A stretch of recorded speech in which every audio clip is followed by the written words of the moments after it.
whatever the type of laughter. WADR 94.9 FM is for you. It's for you.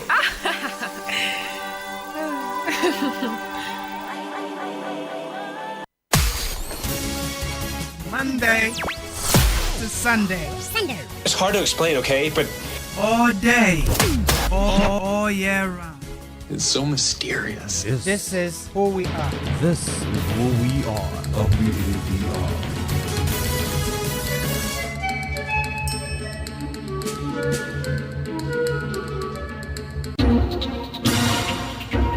WADR. Promoting dialogue. It's midday in Dakar, 1 p.m. in Abuja. Good afternoon and many thanks for staying tuned to West Africa Democracy Radio, broadcasting on 94.9 FM and around the world on WADR.org. Welcome to Newslink. Here are the top stories. Liberian police allegedly deployed lethal force to disperse ongoing protest by partisans of the major opposition party, Monrovia. Reactions trail Togo's new 35-member ministerial list. So are those who came in and are labeled as being opponents really opposed to the new constitution? I don't think so. But for us, it's a non-event. There is a problem. Authority in Niger confirms 2 suspected cases of the monkeypox disease.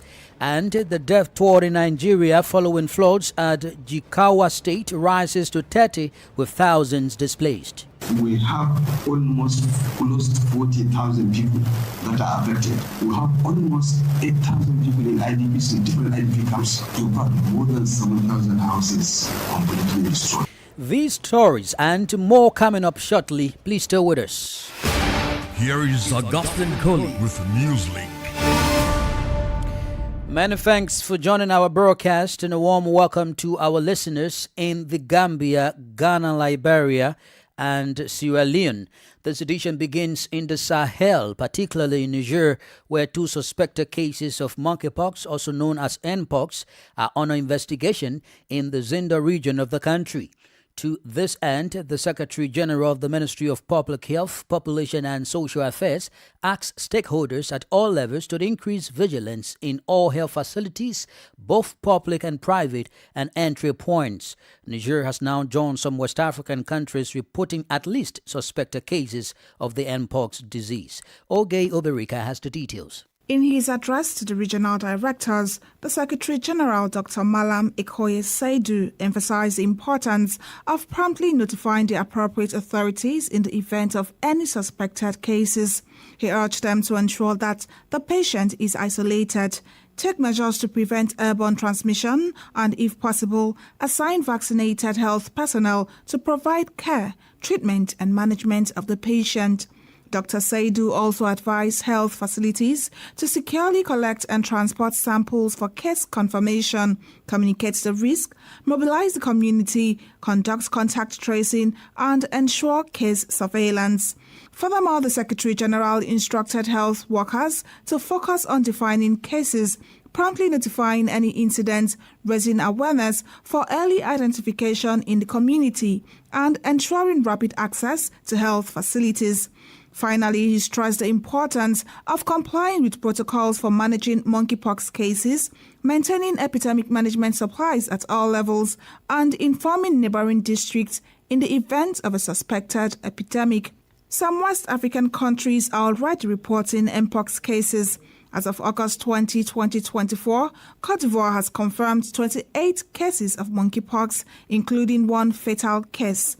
Dr. Daouda Coulibaly, the Deputy Director of the National Institute of Public Hygiene, announced this. In Nigeria, as of August 14, 2024, there were 833 cases, including 9 deaths, and in Benin, there were 3 confirmed cases. Meanwhile, in the Democratic Republic of Congo, where the situation is the most severe, there have been 16,700 cases and just over 570 deaths since the beginning of the year. The Minister of Health, Samuel Roger Kamba, mentioned during a press conference that the country is expecting to receive the first doses of vaccine next week. Oge Oberika fight that report. In Burkina Faso, the Balai Satoyan movement is urging the military leadership to clarify the terms of the takeover of its activities. According to this civil society organization, two of its members, Basiru Baju and Rasmane Zinaba, have not been heard from for 6 months since their requisition, except for videos of them broadcast on national television. The men are reportedly not allowed to communicate with their families and fellow activists. More details in this report by our Wakadugu correspondent Martin Kaba and voiced by Imo Edit. 6 months have passed with no news of Bashiru Bajo and Razmane Zinaba, who were seized and taken to the front lines on February 20 and 21, 2024, respectively. The only evidence of their well-being are videos aired on national television in the Parole the Combatant segment on June 10 and July 1. The Balai Citoyen condemns this situation, stating that, and I quote, "For 6 months they have been deprived of the basic right to receive news from their loved ones, including their wives and children, while even the defense and security forces trained and paid to secure the territory have the right to come and go and to give and receive regular updates from their families," end of quote. The civil society organization also expressed concern, noting that even soldiers have the right to be relieved when deployed in operational theaters. It therefore called on the National Theater Operations Command to immediately clarify the terms of the requisition of Razmane Zinaba, Bashiru Bajo, and all other forcibly enlisted citizens regarding the duration of their mobilization, to lift all restrictions preventing free and healthy communication between their comrades and their families, as well as all others in the same situation, and to end the requisitions, abductions, detentions, and hostage-taking of citizens. Besides these two civil society leaders, several other citizens are currently under requisition, including journalists, politicians, TV commentators, and recently magistrates. That was Martin Kabat's report, voiced by Imo Edit. Meanwhile, the authority in Burkina Faso is set to change the country's national motto. The current motto, Unity, Progress, Justice, will soon be replaced with Homeland or Death, we shall overcome. The draft bill was adopted this Wednesday by the Council of Ministers. According to the Burkinabe Minister of Justice, Daso Rodri Bayala, this change aims to rekindle patriotic spirit in the hearts of the population. Il s'agit de la devise de notre pays qui est consacrée à cet alinéa 4. This concerns the motto of our country, which is enshrined in line 4 of TS 34 of the constitutional notes, stating that the motto is Unity, Progress, Justice. The proposed bill that has been adopted aims to amend this provision and henceforth establish Homeland or Death, we shall overcome, as a new motto of our country. To recall, it was by decree on August 2, 1904, that Homeland or Death was instituted as the motto of our country. The Constitution of June 1904-11 officially enshrined this motto as the country's motto. It was by the law of January 27, 1907, that this motto was changed to Unity, Progress, Justice. If you notice in official speeches, when there is a call to patriotic sentiments and to ignite the spirit of the citizens, which emphasizes the dedication of Burkinabe citizens to the ultimate sacrifices for the homeland, the phrase Homeland or Death, we shall overcome is invoked. Therefore, these changes aim to strengthen patriotic feelings, to ignite the spirit of the citizens, the same spirit that illuminates the people's march towards the horizon of happiness. Cette même flamme qui éclaire la marche du peuple vers l'horizon du bonheur. Daso Rodri Bayala is the Burkinabe Minister of Justice. It is worth noting that the Homeland or Death we shall overcome was the motto used during Thomas Sankara's revolution. More stories coming up on West Africa Democracy Radio. Newslink continues. From the Sahel to Liberia, where serious riot is ongoing between the Liberian National Police and partisans of the former ruling Congress for Democratic Change. The shooting of tear gas and instances of live bullets being fired have been reported. However, the government is expected to address a press conference later today. We will bring you details in our subsequent bulletin.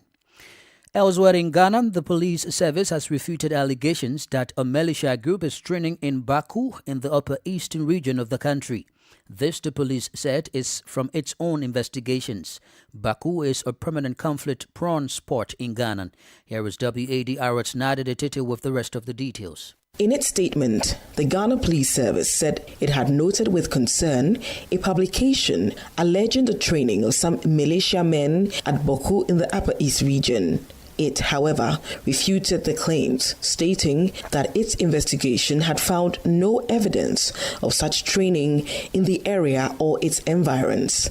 The police is now urging the public to desist from making such false allegations while vowing to bring persons behind them to book. According to the police, this is a second of such false publications within a week by some unpatriotic individuals intended to create unnecessary alarm and panic among the public. On Monday, August 19, 2024, the police denied reports alleging the training of some militiamen at Kwu in the eastern region for the 2024 general elections. It added that it had commenced an investigation to identify those behind the false publication to come and answer for their actions in line with the due processes of the law. For WADR, Nadidi Seti, Accra.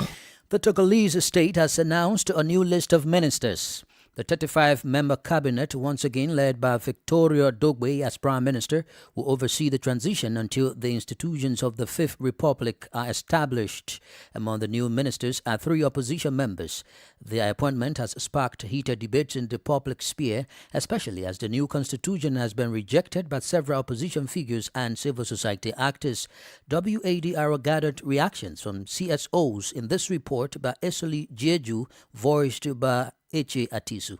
The new transitional team includes 3 members from the opposition political parties: Joseph Kwame Gomado from the National Alliance for Change ANC, a party led by Jean-Pierre Fabre; Isaac Chakbe, spokesperson for the Union of Forces for Change UFC; and Wanake Kosivi, an activist from the young opposition group, the Togolese Alternative Bloc for Republican Innovation Batir. Naturally, their inclusion has elicited reactions from the opposition, with the ANC quickly issuing a statement following Joseph Kwame Gomado's appointment to clear up any ambiguity. Here is Eric Dupuy from the ANC. When the constitution was changed against the wish of the Togolese people, exactly May 6th, and we have to now wait for almost 3 months for the formation of a new government. Then I find it to be a bit of a mess. We are of the impression that the Togolese government doesn't know where it's going at all. In the meantime, the party has decided that Gumano is suspended from all his activities and all his responsibilities, both at the federal level and at the party level. Civil society, on the other hand, is criticizing the large number of ministers and the appointment of opposition members, which it deems insignificant. David Dossey, spokesperson for the Citizen Front Togo Debout, said, We are almost struck by the number of ministers, since you know it. Togo is in a rather bizarre, paradoxical situation, and above all, it is practically the same people who are leading, even if we have changed the position. The same government with 35 minutes for a fairly short period. It seems we have the feeling that we're going in circles. We don't know exactly where we're going, and that worries us. So are those who came in and are labeled as being opponents really opposed to the new constitution? I don't think so. But for us, it's a non-event. There is a problem. This 35-member government, the first since the contested constitutional change, is tasked with overseeing the transition for another 8 to 9 months, during which time all institutions of the Fifth Republic will be established. A report by Esoli Jeju, voiced by Eche Atisu. Away from Togo, residents in several rural communities of the Gambia are resounding the alarm over a severe shortage of essential medications in public hospitals, causing widespread distress and frustrations. WADR's Sankule Janko has more. In rural Gambia, frustration grows as public hospitals face severe shortage of essential drugs. In villages like Sibano, Jefanga, and a host of others in the Fonyi region, residents are struggling with the lack of basic medications, leaving many without crucial treatments. Buyam, a town about 100 kilometers east of the capital Banjul, has the biggest public hospital in the whole of West Coast region of the Gambia. Lamin Baji, a resident of the surrounding villages, says although access to healthcare is commendable, the lack of drugs has become a major challenge. If you go there, they will have to prescribe 3 or 4 drugs. At the end of the day, they will just give you one, and the rest you have to go to the pharmacy and buy. Sometimes other people died as a result of there is no oxygen. Can you just imagine a big hospital like Buyam? But the CEO at the hospital is trying very well. This shortage has exacerbated health issues, with common ailments and chronic conditions going untreated. For those who cannot afford private health care, the situation is particularly dire. At the hospital's pharmacy, I met Kumbaso, a mother whose child has fever. I was able to get some. While I don't have others, I was prescribed 3. I have 2, and I'm left with 1 that is paracetamol. Keba Mane, the chief executive officer of Buyam General Hospital, says since the acute kidney infection outbreak, which killed about 70 children in the Gambia, the process to get drug supply to patients became more rigorous. I just have to be very sincere and frank. We also have our challenges. You remember, since the advent of the Aki, everybody becomes very, very cautious. Sometimes we have drugs in the country, but access becomes difficult. Well, most of these drugs have to undergo testing, registration, and that takes a longer period of time. The lack of sufficient drugs in public hospitals is not prone to only rural Gambia, as the social problem is across the country. For Newslink on West Africa Democracy Radio, I am Sankula Janka reporting. You are listening to Newslink on West Africa Democracy Radio, broadcasting from Dakar, Senegal. Here is a reminder of our top stories. Liberian police allegedly deploy lethal force to disperse ongoing protests by partisans of the major opposition party in Monrovia. Reactions trail Togo's new 35-member ministerial list. Authority in Niger confirms 2 suspected cases of the monkeypox disease. Still ahead, the death toll in Nigeria following floods at Jigawa State rises to 30 with thousands displaced. We do have the press review, guest interview, and sports news. Please stay with us. Fresh and breaking news all the time. Hear it first as the news breaks, only on West Africa Democracy Radio. Newslink continues. Thanks for being with us. As a reminder, we're streaming live on YouTube at WADR and on Facebook, WADR English Service. Now to Nigeria, as the governor of Jigawa State in the northwestern region, Umar Namandi, has announced that the death toll from recent floods has increased to 30.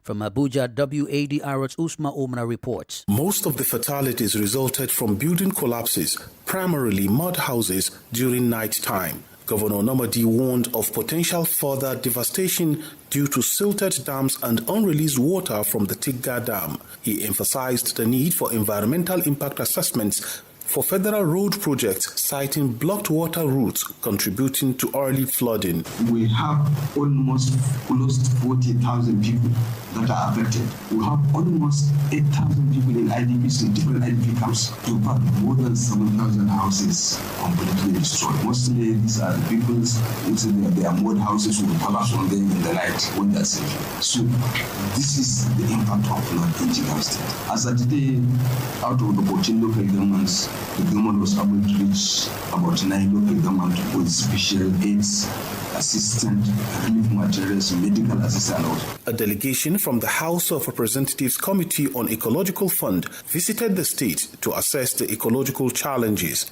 Committee Chair Aminu Jaji pledged to address the state's enormous ecological challenges through special interventions. We said that we are going to change it from the normal way of doing things, from the correct and the right way of addressing issues.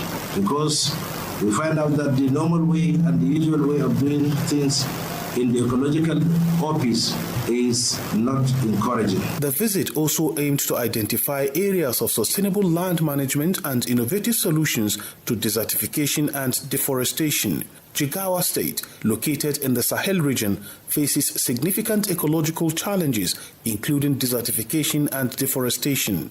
The committee seeks to change the approach to addressing ecological challenges, ensuring timely and effective solutions.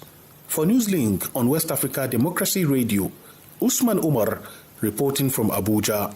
In Cote d'Ivoire, a close collaborator of former Ivorian Prime Minister Guillaume Soro has been convicted for the second time in a week. The Abidjan Plateau Court sentenced Soumaoro Kondo to 36 months in prison with 24 months firm and 12 months suspended for illegally maintaining a political party and disturbing public order. Kondo, honorary president of Generations and People in Solidarity, participated in a press conference on August 9, 2024, calling for the electoral reforms. The prosecution argued that GPS dissolved in 2021 is a political entity aiming to seize power, but Kondo's defense claimed GPS is an association and not a political party. This is the Newspaper Review. Stay abreast and find out what the top stories are in your country. This is the Newspaper Review. The Newspaper Review. Let's rejoin Nader Tete in the Ghanaian capital, Accra, for the press review. Greetings from Accra. Let's find out what the newspapers are reporting today. We'll start off with the Daily Graphic. Front page, Cocoa Board breaks 32-year loan cycle, buys 2024-2025 season cocoa with own funds. Also here on the front page, Get Fund completes 3,000 projects and deterioration of petroleum revenue funded projects worrying. Now to the Daily Guide newspaper front page. Inspector General of Police dispels militia training rumors. Kolebu Teaching Hospital reopens outpatient dialysis unit. Now to the Daily Post. Security expert backs NDC's condition for 2024 peace accord. And Cocoa Board isn't borrowing from foreign banks because it's not credit worthy. To the Ghanaian Times newspaper. Torrential rains pummel Boku, ravage over 20 communities, raise numerous farmlands. Don't declare results of December 7 polls. Peace Council cautions media. And dialysis service now available at the Kolebu Teaching Hospital. And last story here on the front page, Cocoa Board to finance beans purchase for 2024 season locally. Now to the Metro Lens newspaper, African Games payment scandal. Investigates GBC and Sports Minister. A Metro Lens petitions Office of the Special Prosecutor. And police deny militia training in Boku.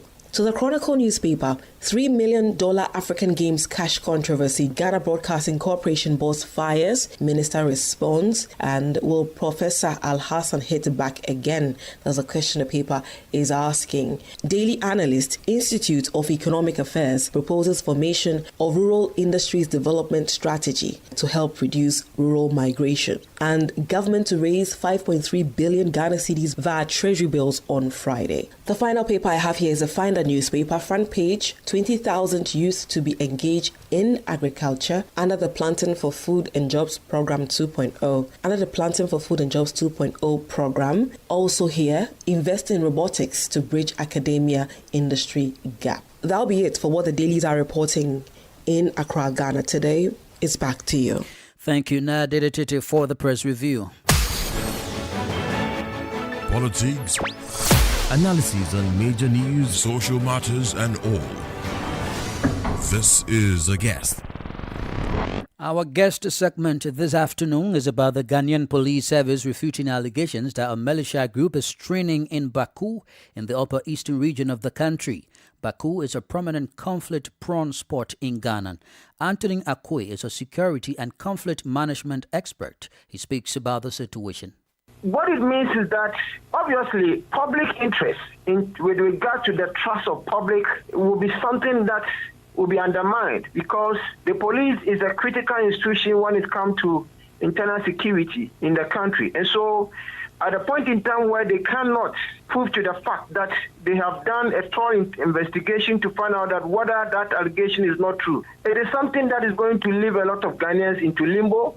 And at the end of the day, the trust that the citizen will have in the security institution will obviously going to be low. That will send a very signal, a very threatening signal to Ghana as a country going to 2024 election. This alleged militia group training in Baku in the Upper East region of the country, it is just one of the many allegations that has come up in the country, and there are also reports of militia groups in training in other regions of the country. As a security expert, what could you say about these alleged militia trainings in some regions of the country when the country is going to election this year? Well, I think that from the very intel we have, there is one side of the country also that is existing regions in Ghana where we also have an intel about this militia group being trained. And one of the key things is that these group of people are being trained just for political gain.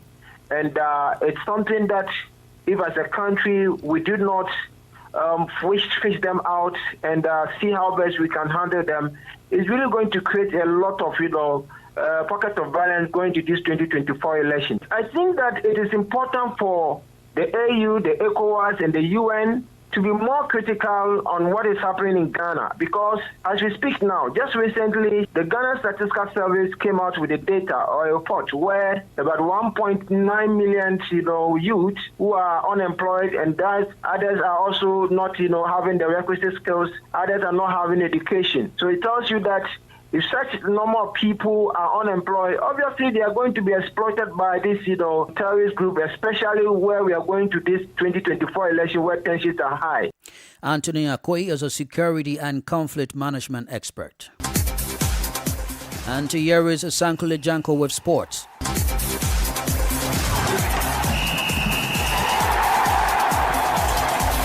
Hello there, warm welcome and thank you for joining us. Nigeria's long side for head coaches in its final stages, but complications persist with two candidates left in the race according to media reports. The Super Eagles have been without a permanent boss since Finidi George stepped down only 2 matches into a 2-year contract he signed as recently as May.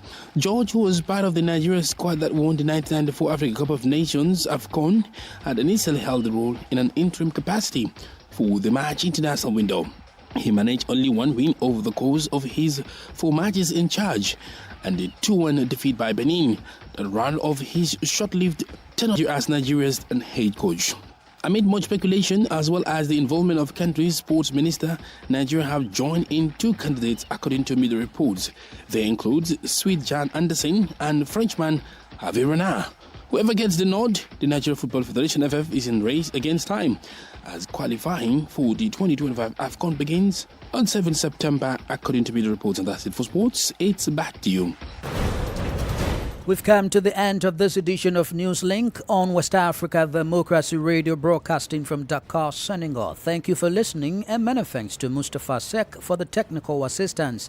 Do interact with us via our social media platforms, X formerly Twitter, Instagram at WADR News, and on Facebook, WADR English Service. I am Augustine Kali. Good afternoon.